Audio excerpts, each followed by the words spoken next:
Valerie is happy again. She has had her second-hand tricycle fixed and it is not as cold.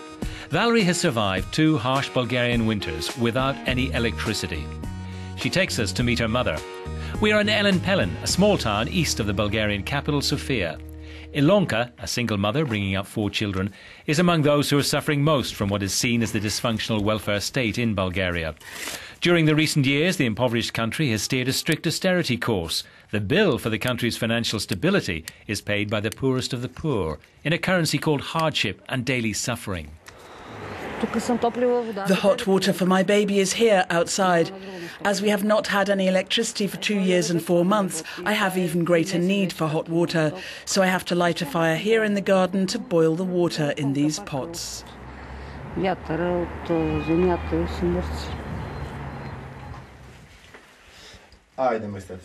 While making sure the rat holes are blocked, Ilonka tells us about her life. She receives 104 lev a month, the equivalent of €50. She would take any job, but with a small child, she cannot afford the fees for a creche.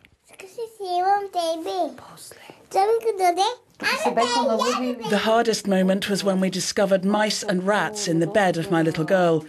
I do not have money to buy cleaning materials. The rats came in from outside. For 2 nights, little Valerie suddenly cried out. We rushed to see what was wrong and discovered rats in her bed. It was really disgusting, a real nightmare.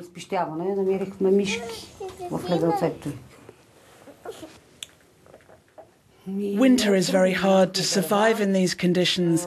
We don't even have wood to burn to keep us warm. My children rummage through the bins for cloth and other things that will burn, just to have a minimum of heat in the house. It's a rotten shack here, broken windows that do not close, through which the wind comes in. It's very hard.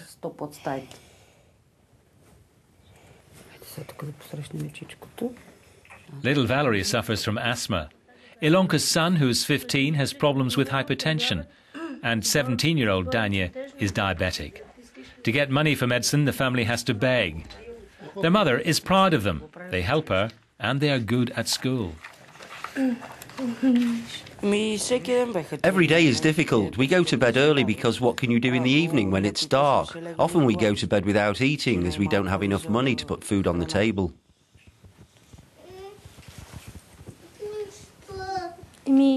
It's very hard. You can't have a life without electricity.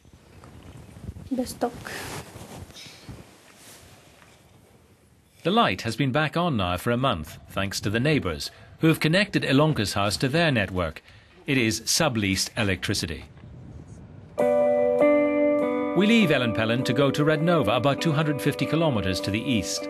It is the end of February, and the town has witnessed a terrible tragedy.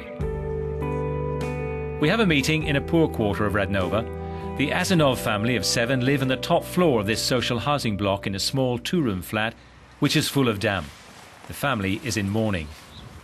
Their father set fire to himself in public in front of the mayor of the town, leaving 5 children behind, including Tikomir, the 25-year-old second son. The doctor at the hospital told me he had severe burns over 50% of his body. We were told to prepare for the worst. My mother and I wanted to stay close to the hospital, close to my father, but we have no money, so we stayed in the waiting room at the station. On Sunday we were called and were told our father had died.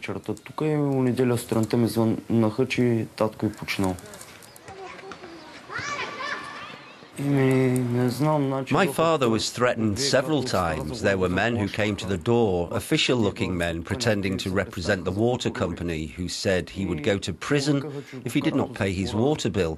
The doctor asked my father when he was conscious why he had set himself on fire. He replied, "Listen, I cannot. I've been threatened. I've had enough of this life. I cannot pay my debts. I can no longer meet the needs of my family. I cannot." The day of our visit, Tikomor received this letter coming from the local authorities, informing him that he has to pay 434 lev for procedural costs linked to his dead father's water bill. That's €222, which has to be paid in 2 weeks' time. The family doesn't have this amount of money. They are jobless. The self-immolation of Tikhomor's father is not an isolated case. News of people setting themselves alight in protest, a new phenomenon in the country, has shocked Bulgarians. The first case was in February, and to date 6 people have died.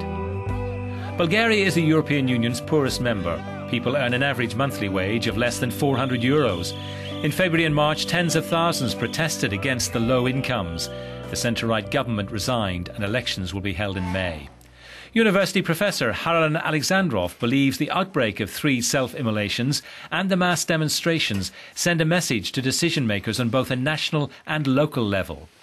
Nobody really appears to be aware of the scale of the tragedy, and only now and again, when somebody emulates himself, the so-called elites respond to these messages, because for me this is a sort of communication, very, very pathological communication, but yes, it is a cry.